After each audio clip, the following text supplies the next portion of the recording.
સમાચાર રાજકોટના ગોંડલથી મળી રહ્યા છે કે જે આજે સતત બીજા દિવસે મેઘરાજાએ બોલાવી છે ધડબડાટી। આજે સતત બીજા દિવસે ગોંડલ તાલુકામાં વરસાદ, પાટિયાળી અને આસપાસના ગ્રામ્ય વિસ્તારોમાં પણ વરસાદ નોંધાયો છે। ગોંડલ તાલુકામાં ગઈકાલે પણ અમુક ગામોમાં વરસાદ વરસ્યો હતો।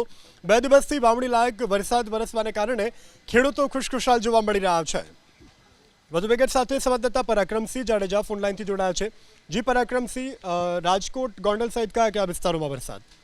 ગોંડલના પાટિયાળી, કોડીથર અને આસપાસના ગ્રામ્ય વિસ્તારમાં અત્યારે વરસાદ પડ્યો છે। સતત ત્રીજા દિવસે ગોંડલ પંથકની અંદર વરસાદ પડતા હવે ખેડૂતો જે વાવણી માટેની રાહ જોઈ રહ્યા હતા, જે ગામડાઓની અંદર આજે વરસાદ થયો છે, જે ખેડૂતોએ વાવણી કરી દીધી છે તેમના માટે પણ સારા સમાચાર છે। બીજી તરફ ઉનાળુ તલ સહિતના પાકમાં પણ મોટા પ્રમાણમાં નુકસાન થયું છે। એક તરફ ખુશી અને એક તરફ ગમનો માહોલ અત્યારે ખેડૂતોની અંદર જોવા મળી રહ્યો છે અને અત્યારે જે દ્રશ્યો છે તે પાટિયાળી,